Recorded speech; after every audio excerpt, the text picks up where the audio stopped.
Good afternoon, everyone, and welcome to everyone in this room here at the DEC Central Office, and also to our many participants who are logged in via Zoom to listen to our presentation today. For those of you who don't know me, my name is Cary Brown-Lima, and I'm the director of the New York Invasive Species Research Institute based at Cornell University.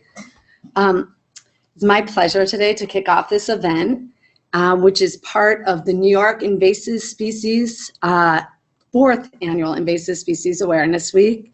There are numerous events being held across the state to raise awareness about invasive species. We continue to promote New York's Stop the Invasion, Protect New York from Invasive Species campaign, and are pleased to celebrate this year's theme, Invasive Species Reality Check, Where We Are and Where We Need to Go. This theme is timely, as it has been more than a decade since the state's invasive species program began. It's time not only to share our successes and celebrate our successes to date, but also to chart a course for the work that we will undertake in the years to come. Invasive species threaten our environment, economy, and even our health.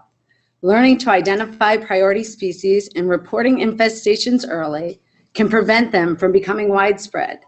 New York's forests, waterways, and agricultural lands are worth protecting.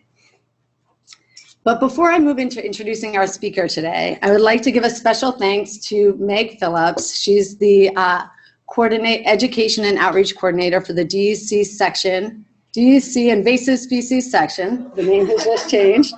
And really the success of this week is thanks to all of her hard work and dedication, as well as the fact that we're all here today with Dr. Findlay. And so I would like to make a special request on Meg's behalf that each of you fill out a survey following this so that we can have information on who participated in the event and your thoughts as we plan future events. Now, as I move into introducing our speaker today, it's really exciting to be in the role of directing the New York Invasive Species Research Institute. The role of the Research Institute is to connect invasive species managers, policymakers, people on the ground who need information with the new research that's going on. There's so much research out there, and being able to connect these two can help improve the way we manage and make decisions about invasive species. As our invasive species challenges are growing, it's really becoming obvious that we need research and innovation to come up with new solutions. And I'm very thankful for Dr. Stuart Findlay's presence here today to share some of his recent research and knowledge on invasive species. He is a senior scientist right here in New York at the Cary Institute in Millbrook, the Cary Institute of Ecosystem Studies. Dr. Findlay received his PhD from the University of Georgia and has conducted research on a wide variety of aquatic ecosystems, including streams, lakes, large rivers, and wetlands, with a special focus here in New York on the Hudson River. He actually helped implement the Hudson River Environmental Observing System, which is a network of real-time water quality sensors. He currently serves on several advisory committees, including the Hudson River Estuary Management Committee for the New York State DEC, and EPA's Long Island Sound Science and Technology Technical Advisory Committee. He's a member of the Board of Directors for the Society of Freshwater Science, is editor-in-chief for the Aquatic Sciences.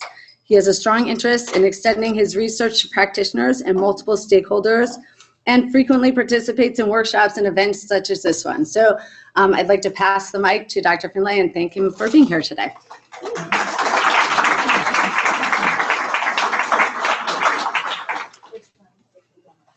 Okay, so thanks everyone for either coming here in person or sitting at your desk to log in to this event, and to everyone here for organizing this this week, I guess the whole week. So what I want to do today is talk about sort of invasive species and very much taking the view of, what are we really going to be able to do about this? And what I don't want to do, as you might be able to tell from the opening graphics here, it's very easy to go through a big long list of invasive species and describe their negative consequences, because there are certainly plenty of species and plenty of them with negative consequences. And there are probably many of them that are sort of past the point of no return. And I don't want to go down that sort of gloom and doom pathway, but as we already heard, there's a need for sort of a reality check here. What are we really going to be able to do, and how are we going to make those decisions? If you wind up going through the same sort of thought process with every new potential bad actor that shows up on the door, you're going to spend a lot of time sort of getting ready and less time taking action. And one of the themes I want to leave with this afternoon is that there is action we can take. There are things that can be done. I'm going to wind up talking about prevention because that's really where the bang for the buck is. I think everybody agrees with that. And there's stuff that can be done that, in all honesty, we're not moving forward with quite as quickly as we might. As I go through this, if I either wander from the microphone, you can't hear me. If I say something that's completely befuddling or wrong, say so, and that goes for the folks in the room, except for Chuck, for instance, as well as the folks that are joining remotely. So you all know this, that there are abundant invasive species. You know, you could take a 5-minute walk around downtown Albany and come up with 20 invasive species, probably with no problem whatsoever. Many of these are well established and widespread, and the notion that we're going to extirpate them from the state of New York or even you know, the local areas is probably not very realistic. So what we need to do is think about where are you going to focus your management effort. There's X amount of dollars, X amount of time, X amount of sort of political will to do this sort of work. So where are you going to focus that? And that's really the key. Many of the ones that we do have that are widespread, I'm going to argue, are still you know, good candidates for control and where you actually do recover and protect large areas. And the real issue is these pending invasives. You know, what are we going to do about them? Because, you know, the prevention is, you know, with an ounce of prevention, 9 pounds of cure is very much the case here. So we'll talk about that at the end. So I'm gonna use the Hudson. I'm gonna use 2 examples in the Hudson, and most of what I know about invasives is true for the lower Hudson Valley. Some of this is going to be sort of generally true for the rest of New York or the rest of the East Coast. Some will be a little more site specific, and I will try and be clear when I need to sort of draw a geographic boundary about certain statements or conclusions. And I'm gonna run through 2 examples. One of which is very well established, is not going anywhere, and is pretty well known to the public, and is going to be a case where we really need to focus management in probably very small areas for very specific purposes, and that's water chestnut trapinatans. There's another one that's also widespread and pretty well known to the public, successful invader. And that's this common reed, and I'm going to argue that in the Hudson, in the tidal freshwaters of the Hudsons, we really do have an opportunity with some more rapid action than has taken place so far to do something about this and protect significant areas of these wetlands. So this is not one that sort of reached its full extent and is only subject to very localized action. This is one that I think we can do a better job with sort of larger scale positive consequences. And then the last one are these unknowns. I mean, some of them we know because they have their foot in the door already, or their foot is, you know, on the doormat. Others we don't know who's coming, and we don't know who's going to have a big effect. But stopping the pathways, which are well known, is really the way to make progress in the future. And this is where the political will really does come in. And I'll touch on a couple of what I know are going to be contentious suggestions near the end. So you stay awake for those. Okay, so water chestnut, probably most of you have seen it, probably many of you know it. I know a few of you know it very well. It's been here a long time. It's been in the Hudson Valley for a long time. It's been up and down the East Coast for a long time. Well established, seed banks everywhere, you know, populations pretty widespread. I'm not saying everything has been invaded, but it's pretty common. There are ecological consequences to having this plant replace either other plants or occupy what were previously unvegetated areas. Some of these are good, some of those are bad, and I'll just tell you what they are, and you can move them from the good to bad category as you wish. But there is good information on the consequences of having this plant present. And as I said right at the beginning, the management of this plant is really something that's going to be very purpose-specific, very localized, site-specific kind of management, because it's not going away. Unless something really strange happens, it's not going away. Okay, so for those of you that haven't seen water chestnut, and I can't see which one is the little pointer, that's it. Right there, it floats at the surface, these little rosettes. Actually, it's kind of pretty little flower, which is why it was brought over in the first place. And then the native Vallisneria here is the one that's actually more abundant in the Hudson, and it's the one that we consider sort of the good guy in the story. So I'm going to talk most about water chestnut, and that's what looks like.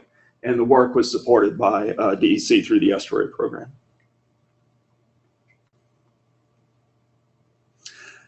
So I already alluded to the fact that I think that water chestnut in the tidal freshwater Hudson has reached its extent. It's no longer spreading dramatically. There's no sort of invasion front. There's no wave of new plants spreading around. It's pretty much where it's going to be.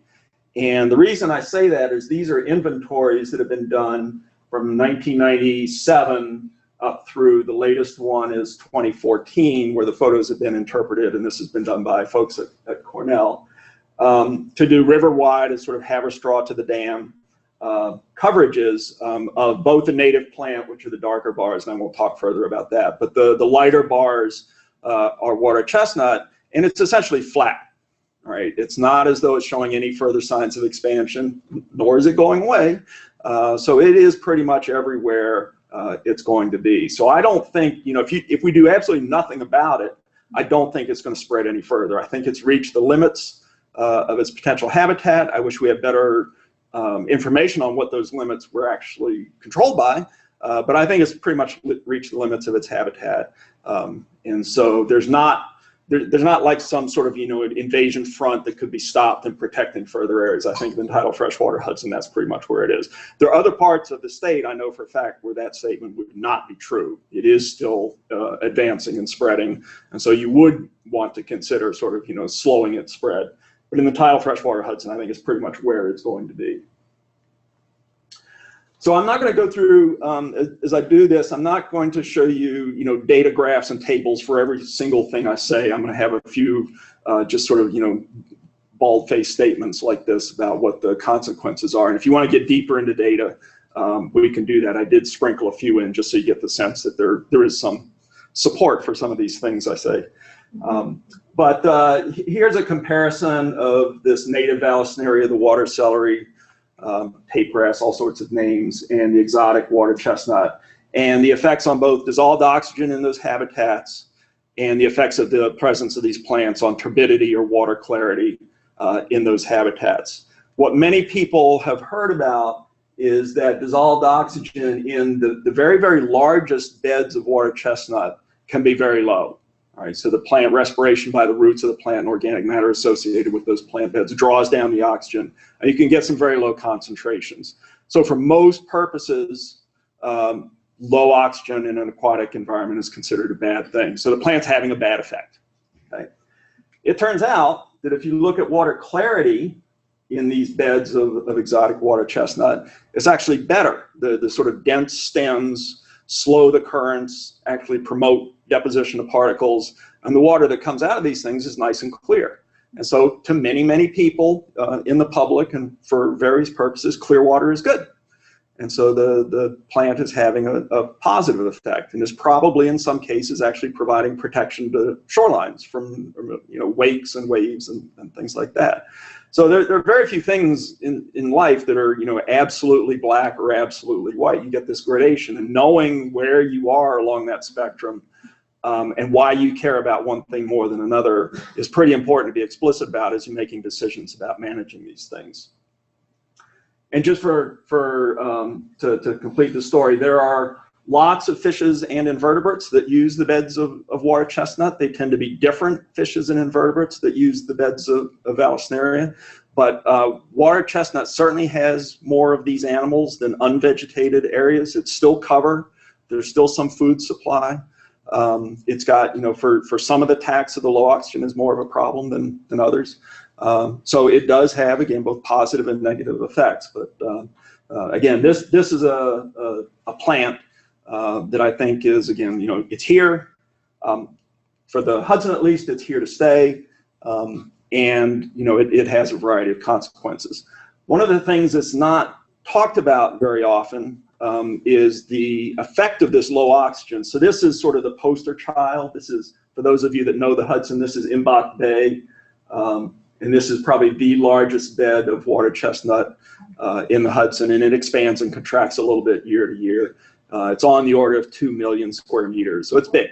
It's really big. And this is the one where the sort of reports of low oxygen have come from, for those of you that have heard that before. The water coming out here is quite low in oxygen. Turns out there's a positive aspect to having low oxygen in that it allows for the process of denitrification, which is the conversion of nitrate, which is sort of the mobile and sometimes problematic form of nitrogen, the conversion of nitrate to N2 gas, which is 80% of what we're sitting in right now. So it's considered a good ecological process because it removes reactive nitrogen from the environment. Turns out that this plant bed generates, it's these dots here, generates N2 over the course of a tidal cycle. That's a little over a tidal cycle right there. So you're generating N2, and that N2 is generated from this process of denitrification. You can also see that a little bit. N2O is sort of, I'll call it a byproduct. It's not really a byproduct. I'll call it a byproduct for simplicity.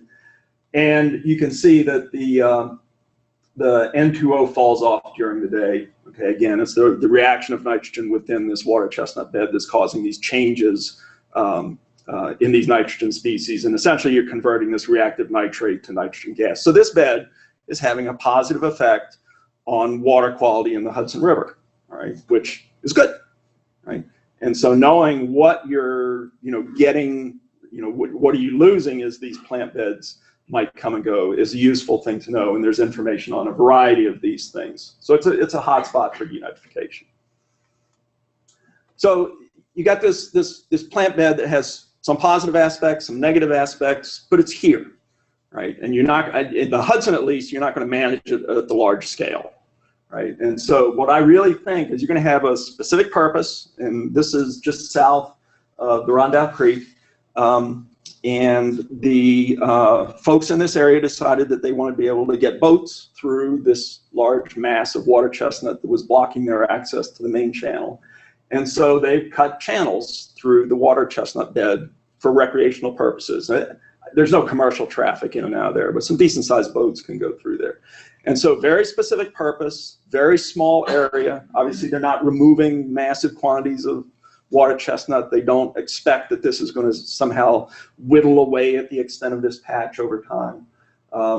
It's a management activity for a very clear local purpose. And I think that's the way you're going to go about dealing with water chestnut in the Hudson. Other places, again, there's things you can do. Preventing the spread absolutely should be done. But in the Hudson, here it is, and deal with it, when it's presents a local problem. Okay, so I think I just said all these things, and what I want to, if we get time, when we will have time for questions and comments as we go, think about other taxa that fit this sort of model, this sort of conceptual model. Widespread, probably not spreading anymore, treat the sort of symptoms locally for very specific purposes. And I just put two up here that I think are not completely ridiculous examples. Barbering. Every time I turn around, I get stuck by barbering, so I think it's everywhere. And certainly if you go out looking for adelgids at the right time of year, you see them, in many, many places. I know it's still spreading northward and will continue to do so. But in the lower Hudson Valley, it's probably just about everywhere. So you're not going to save every hemlock tree in New York State, I doubt, partly because some of them are already gone. But again, if you have hemlocks in your front yard, treat those, be very specific about what you're trying to do. But I doubt we're going to get rid of adelgids. So there may be others. You may disagree with these. You may have other models. But we need to start taking this huge pool of existing invasives and putting them into some of these categories. We say, okay, for this species with its attributes, the way we're going to go about managing it might be very local, very specific. And others, I'm going to argue we do differently. But for things like these, I would argue that they're here. deal with them locally and specifically, and save yourself a little time and money, I think. All right, the other one that is actually quite well known to many people and probably everybody in the room is common reed. I've been told by sort of botanical folks that it's the most widely distributed plant on the face of the earth. I have no idea. I mean, it's one of those statements that sounds great and no one could prove or disprove it. It certainly occurs all over the place. Certainly on the east coast of the US, it's gotten a sort of nasty reputation. It's called ditch reed, just to be derogatory, I think. In Europe, it's considered a valuable habitat. They're worried about losing their Phragmites belts around many of their lakes because, again, every plant has some positive attributes, so they're worried about losing their Phragmites. It's clearly aggressive, and I'll show you some data on that in a little bit. This is a plant that, despite the fact that it is widespread, and again, all around you, you could find it pretty much anywhere you wanted, walking around Albany. I think there is still hope for saving significant areas of parts of the Hudson wetlands in particular from invasion by this plant. And the sooner that we act, the better. There are some examples underway, and I'll show you those. It clearly has negative effects on plant biodiversity. For those of you that have been unfortunate enough to try and walk through one of these stands of Phragmites, there's not much else in there. I won't say there's nothing else in there, although some people say that. There's not much else in there. It's a tough place for other plants to get by. And as I said, I think there really still are some options for large-scale management. And I'd like to see that kind of work sort of moved forward probably a tiny little bit faster than it has been. So these are data, again, from aerial photos up and down the Hudson River, again, the Troy Dam down to Haverstraw Bay. And the top cover, so Phragmites overall covers about 35% of the high marsh. So there's a lot of it out there. You could probably find Phragmites in pretty much any tidal freshwater marsh along the Hudson you went to. There will be some there. There are probably a few cases you'd have to look around a little bit, but there will be some there. So it's widespread, and it's well established in the valley as a whole, no doubt about it. 35%. So there's 65% that's invadable, but has not yet been invaded. All right, so that's going to be my sort of strategic target, what we're going to do about that 65%. Here are the actual areas. Most of the other stuff that's out there is either cattail, which in many parts of the country and the world is also considered a pretty aggressive invader. Here we consider it sort of a good species, sort of what one of our targets might be. And this sort of high intertidal mix of things. But mostly Typha is what's being replaced by Phragmites. So the point is there's plenty of area out there that has not been invaded that's almost certainly suitable for invasion, and that's what we ought to be trying to look at. And in this case, we can do something that have sort of a large spatial extent positive effect. So here's a figure on expansion, because I said it was aggressive and expanding quickly. These are data that have been put together from several sources. There were several different sources of aerial photos and on-the-ground measurements going back 50, almost 60 years now. Across here, this is a log scale, so every tick mark is a 10-fold change. So they're big changes, even if the line looks like it's a little on the flat side. The sort of bottom line here is if you take them all and put them together, and that's probably not really the right way to do it, but if you take all of the estimates and put them together, the expansion rate's about 4% per year. So you can do the arithmetic of 4% per year. If you don't do anything about it, it doesn't take very many years before it reaches 100%, right? So there's a lot that can be done, but time is of the essence with an expansion rate like that. So I'll just hit a couple of examples here. I'm not going to go through any of these. I'm going to show you TNB is Tivoli North Bay. It's one of the research reserve sites, and I'll show you actual figures from that and a few results from that in a minute. The earliest photos that were interpreted from 65, 0.01 hectares of Phragmites, which is not very big, pretty small patch. And then there was, again, this sort of, it's a log scale, so it's a power function rate of increase of Phragmites in that site. And so, as you'll see, it's one of the sites that has been treated, and I think successfully. So it gives me some optimism. So there's that one. Starts off pretty low and has come up to, you know, about 10 hectares before treatment. Here's a site that's a little tougher, and it's a very controversial site for a number of reasons we can get into later if you want to. But this is Pyrmont Marsh, just south of the Tappan Zee Bridge on the west shore. And in the very first photos that were looked at, you know, there's a lot of Phragmites present. It looks as though it's not expanding, and that's because it's almost completely covered the marsh already. So there's already a lot of it there by the time the first photos were available.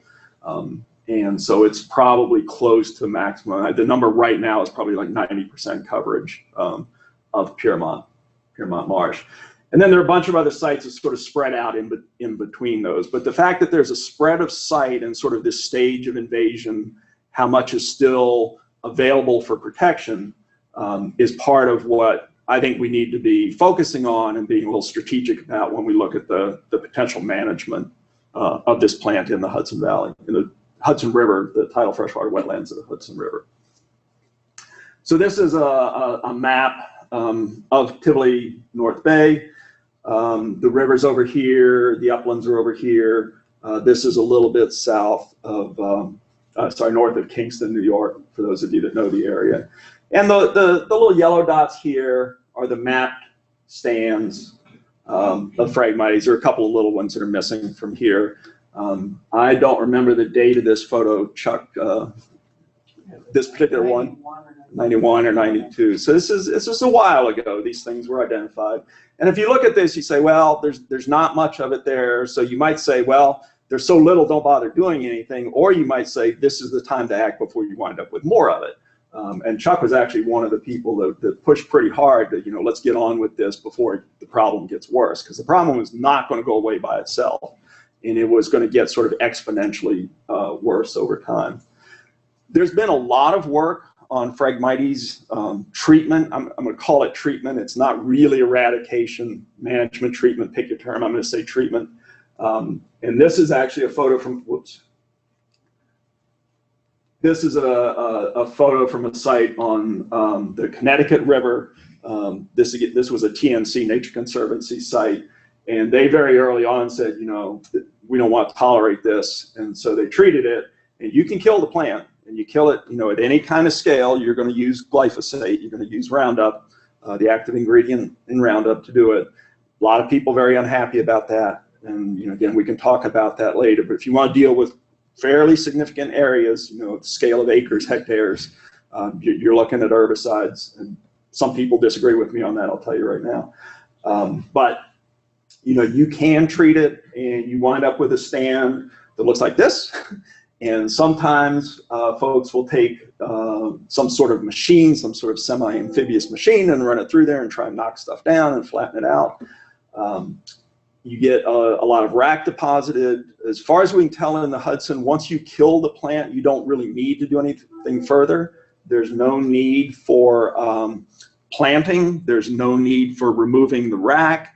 I really don't think there's a need for knocking down the standing dead. The ice and the currents will take care of that for you. So you have to sort of bite the bullet to use the herbicides, but once you do that, the system does more or less look after itself. You need to pay attention for reinvasions or incomplete treatment, but it does more or less take care of itself. So that's the good news. It's not, you know, there aren't, you know, it's not a 10-step program to reach success. It's really, you know, maybe one or two, which are not, these are not trivial decisions by any means, but it can be done. So you can convert that into that, and eventually you do get something that looks like a native community. And I'll just show you a few photos. This is from a site that is on the Hudson. This again is another TNC site, Nature Conservancy site. And this is a student at Stony Brook that was looking at the consequences of these removal activities, knowing that there was likely to be more and more of these things in the Hudson as well as elsewhere. And did we really know what was going on? So here's a, you know, this is a photo spot where they're doing repeated photos, sort of at the boundary between the Phragmites in the background and the sort of mixture of high intertidal freshwater species in the foreground. That's the before, that's the after. And so, in this location, again, there's no removal of the dead material. There was not much knocking down of the standing dead. Again, a year or two of ice and decomposition seems to take care of this stuff pretty well. And I won't show you a whole sequence of photos, but it did come back quite nicely with a good native mix. One of the first things you get is Lyrcia, which is cut grass. So for those of you that have been out there, that's not the greatest species in the world, but it has, since then come back. And there are places you can go now, particularly in the Tivoli North Bay site, where you can paddle by, and unless you sort of know where the removal was, it's really hard to tell where the removal took place. There are some, returning culms of Phragmites, and whether those are ones that didn't get wiped out or have reinvaded, we don't know, but it's a much more manageable problem once you get the sort of big areas taken care of. So from a plant management point of view, this can be done. I want to talk about the sort of ecological consequences of removing this plant, because again, if you're going to do this at any kind of scale, and even though I'm saying it's relatively small scale, it's not a trivial scale, you want to know what are some of the other consequences of removing these plants. So one of the things that Mary, the Sunnybrook student, was working on, and several other people have done as well, is what happens to the sort of water quality functions of these wetlands. If you look at almost anyone's list of why do we care about our wetlands, be they tidal freshwater or others, it's the improvement in water quality is one of the things that's almost always on the list. And so Mary was interested in what happens to nitrogen removal in particular, as well as some other things. And so I'll show you the nitrogen data in just a second. But if you go through and just do the comparison between the sort of cattail, which is kind of our target species in the tidal freshwater wetlands of the Hudson. Other places it would not be, but here it is. The comparison of that with Phragmites. Phragmites is very good at sequestering carbon. If you look at the standing stock of carbon in a square meter of Phragmites versus almost anything else, there's more carbon tied up there. And these days of CO2, the more carbon that's tied up, the better. So Phragmites is good from that point of view. One of the things that shows up in the literature all the time is that Phragmites is useless as a food resource for things. And the fact that it decays as quickly as Typha once it falls over and hits the marsh surface means that the things that are chewing away on the organic matter on the surface of the marsh are quite happy to eat Phragmites, just as happy as they are eating the cattail. And so there are phrases in the literature about Phragmites being a biological desert and a trophic dead end and stuff like that. And I just don't think there's much evidence for that. And again, I think the plant does get a bit of a bad rap. I don't usually take such a kind view, on a hot summer day standing in the middle of a stand of Phragmites, but it does get a little bit of a bad rap. There are negative consequences of removal, and I'll show you the actual figures in a slide or two. There is a temporary increase in nutrient release, so these sites switch from being a sink for nitrogen, where they're taking nitrogen out of the water and holding on to it in the sediments and in the plants, to being a source for nitrogen. And that's not what we want the wetlands to do. They're supposed to be a place that nitrogen is held on to, not released to the water, and it turns out they switch for a little while. All right. And there's a temporary, I spoke about denitrification before as a sort of beneficial process, removing nitrate. And it turns out there's, again, a short-term reduction in the rate that these sites are removing nitrate through denitrification. So again, when you make these decisions, you need to know, I'm gaining this, and it's costing me this, and it's nice if you can put time frames on both of those. There's a lot of interest. I'm not going to get into it today. We can talk about it during questions or afterwards. The whole issue of sedimentation rates in these wetlands is really key as to whether or not they're going to keep up with sea level rise, which will only increase for sure. And there's some data. There are not any data for the Hudson, but there are some data from other sites that Phragmites speeds up sedimentation. So if you're worried about a site not being able to keep up accreting sediments vertically, Phragmites might be your guy. And whether that's worth it, given the stuff you give up by having Phragmites, you still might want to consider that. You want to know the information's out there and make the decision based on information, not just, gee, we ought to do this and either nuke it all or leave it alone or whatever. So these are the nutrient data, and I'll go through this pretty quickly.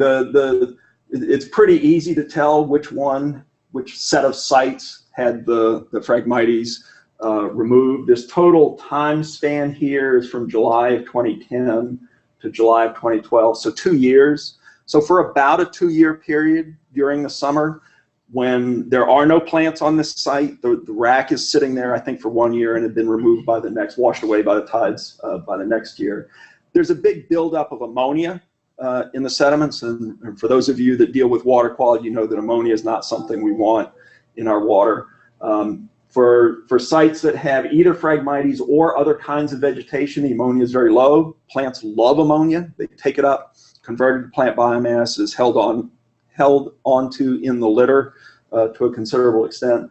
So these wetlands are doing sort of what we want, hanging on to ammonia. These are probably releasing ammonia. So for a short period of time, probably a couple of years, after you take all the plants away, there's nothing there to suck up the ammonia, and so some of that ammonia is going to be released. And again, knowing this happens, knowing it's transient, I think is useful as you go about thinking about these decisions.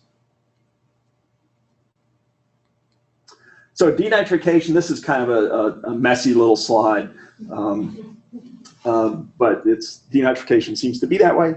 So here's before.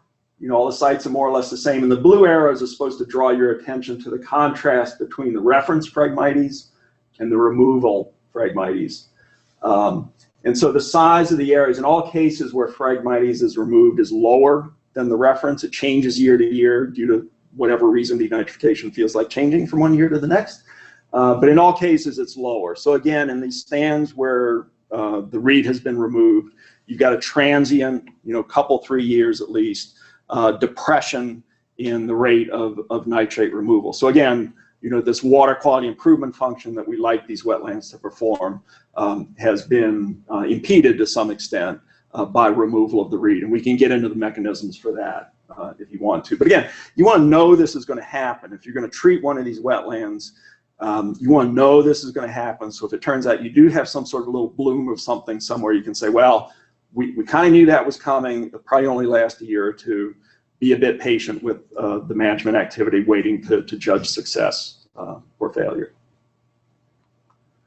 So since I said there is possibility to take some action in the Hudson, we went through a couple of years ago and took, I think it was the 50 biggest tidal freshwater wetlands on the Hudson, and tried to put them in some sort of scheme as to which ones are sort of good candidates for taking action against Phragmites, and which ones I don't want to say write off, but you're kind of putting them lower on the list. I'll phrase it that way. And so what this figure shows is here's the patch size that's occupied by Phragmites, and here's the percent of the wetland that's been invaded. So you got a couple of these wetlands, and I mentioned Piermont earlier, where it's like 90% covered now. So if you have very specific purposes to take on that battle, take on that battle. All right, if you have some very, very special reason to do it, go ahead and do it. But I would spend my money down here for the ones that have small patches, and a small percent of the area of the wetland occupied by Phragmites. So you've still got a lot of area of that wetland that has not been invaded. And so I think that by focusing your effort down here, that's where you get sort of the most bang for your buck. You're likely to have the greatest success, protection of remaining area, that sort of thing. Aside from the fact that it's going to be cheaper because you have smaller areas of Phragmites to treat. I'm glad to say that somewhere in this little jumble of dots down here, Constitution Marsh, which is an Audubon site, Tivoli North Bay I've mentioned, and Ramshorn I just showed you, they're all down in here. So these sites were good candidates for treatment, and they're currently in some form of Phragmites treatment. And there are other sites here that are not being treated, and my strong suspicion is they're start moving up along this curve in this direction. So the remaining sites down here are good candidates, And I'd like to see us look hard at those and say, yeah, we're going to do something, or we're not going to do it and we're ready to take the consequences. Either one's okay. I just want you to think about the decision. Okay, so for Phragmites, let's just see if I need to cover any of this. There are issues of early detection. Aerial photos are really the way to go. The whole toxicity of glyphosate, I think California just recently put the surfactant that's in the aquatic formulation, named it as a likely cancer-causing agent. So, you know, no one likes to spread herbicides around. No one likes to spread pesticides around. You got to say, we know what we're doing. We're going to do it with some, assessment of the risk, but the gain outweighs the potential cost. So this is a pretty controversial issue, spreading glyphosate around in these wetlands, but it's an issue you have to deal with. Okay, so again, common read, it's widespread, it's well established, but there's places that we can make some progress, and there's still areas to be protected. So are there other taxa like this? Again, I want to sort of take this, this huge list of species that might be, subject to management action and put them in some of these categories of, we can really, save big areas, or we're just going to manage very locally for very specific purposes. I think Phragmites we still can save. It's 65. If you take the numbers I had earlier, 65% of the tidal freshwater wetlands of the Hudson. My guess is if we do nothing, it will eventually all be covered with Phragmites. So that's a significant area that can be protected. But sooner the better. Others that might be like this. I was talking to Gary Lovett yesterday. Longhorn beetle, Asian longhorn beetle. All right, it's around. It's been found multiple places in the U.S. It's a case where there's rapid action, where there's drastic action. They cut down all the trees, as I understand it. Probably burn them, I guess. I don't really know what happens to it. But there's drastic action that probably makes a bunch of people pretty unhappy when you take out all the trees on a street or all the trees in a little village or something like that. But the decision has been made that to protect significant areas, this is one that if we're ready to act, we can do it. All right, and what the really long-term likelihood of keeping longhorn beetle from spreading widely, I don't know, but I think being prepared to be tough is a good step, and I think Phragmites is one like that. I think longhorn beetle is that. You may have your own favorite that also fits this category, but I think we ought to recognize those and say, yeah, this is a case that if we're ready and we're prepared to do some stuff that might not be terribly popular, we can do it. Kathy's here. I think I had hydrilla on there at one point as well, because I think it is one like that. It's a tough process, right? I'm sure Kathy would agree. But being ready to act and act quickly, I think it's the way to go. But you don't want to start making those decisions once the thing is on your doorstep. You want to make them ahead of time.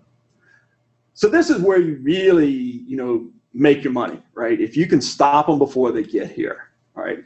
And this is hard to sell politically. It's hard to sell to the general public because it's saying, it's going to cost you something now, but you're going to benefit later. But you're never going to really, quote unquote, see those benefits because you don't have the negative reference point to compare it to, right? It's like saying if you exercise now, you have greater quality of life when you're 85, right? Well, you don't get two chances to be 85. One where you did the exercise when you were 40 and one where you didn't, right? So you just know I'm 85. Gee, I can't remember anything. Can't walk as far as I used to. All that sort of stuff. So you have no reference, but you're asking people to do the exercise, to deal with these pests, some economic costs, some, maybe some, lack of, some inconvenience to their lifestyle. But it's not like you can say, you're going to be able to measure the effect later because you probably can't. So there are lots of efforts. There are review papers that try to identify who's coming, who's going to have big effects, aquatic, terrestrial, different parts of the country based on different things. The good part is that the routes are well known. These things by and large don't travel around the globe by themselves. Bacteria travel around the globe by themselves. Most of these things don't. And it's us, all of us, either through waterways, some form of commerce over water, over land, some sort of human activity, spreads them around. So blocking those pathways is really the key. And again, being prepared to take action. And I think hydrilla is one of these. I understand from Kathy, action started last week. That's good. The snakehead DEC had I think a real success story with snakehead, and I forget the name of the lake in Ulster County, as I remember. Not an easy thing to do, but as far as I know, it worked. But you got to be ready to take action. And we got some of these things coming, and you know, this is a big one. And I'm prepared to argue that we should close the Erie Canal. And if you think that's going to be a popular suggestion, join in, because it's not. I think it can be done, and I think at least consider it seriously. And right now, I just don't think it's getting serious consideration. But we'll see what happens. So I just want to point out there, again, it's easy to be sort of gloom and doom about this. There's a lot of good information out there. This just happens to be a photo. It's from one of the PRISM websites or something. There's a ton of good information out there on particular plants, what you might do. We need to sort of get a little bit away from the plant by plant, species by species, and think bigger picture. And it's going to make getting some of these, preparation for action, I think, a little easier to get rolling. You don't want to start thinking, gee, what are my options when the thing is halfway across your county or whatever you happen to be interested in. You need to get going faster than that. Be prepared ahead of time. This is an advertisement for something that Gary Lovett put together. It deals specifically with forest pests. You can get it from the website here. But he lays out, a bunch of things that can be done. And getting rid of wooden pallets and shipping is one of the, I'm going to say simplest. I'm sure it's, and apparently they're handouts in back. It's one of the simplest. I'm not saying it's economically trivial or from a shipping convenience point of view, it's a trivial thing to do. But the route is well known. You just got to be prepared to deal with the pet trade, the aquarium trade, plant trade. All of those are similar things. I'm going to skip this. I was going to make the point that this whole issue, it's about the place, it's about the species that might or might not show up, and it's about humans. And in the interest of time, I'm going to skip over this. But every piece of this sort of wheel has a part to play in doing the kind of planning I'm proposing. So a couple things I haven't really covered is there's a whole climate change aspect to this that's a little tricky. If some species expands its range because the climate is now different, is that an invasive species? Are you going to worry about it or not? It could be a very different species. You're going to worry about it or not. Some species may move away because of climate change.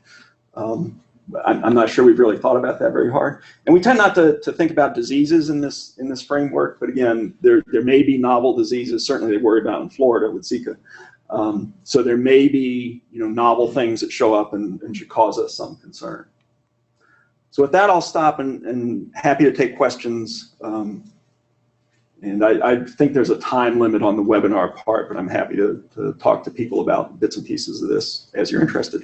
Thank you.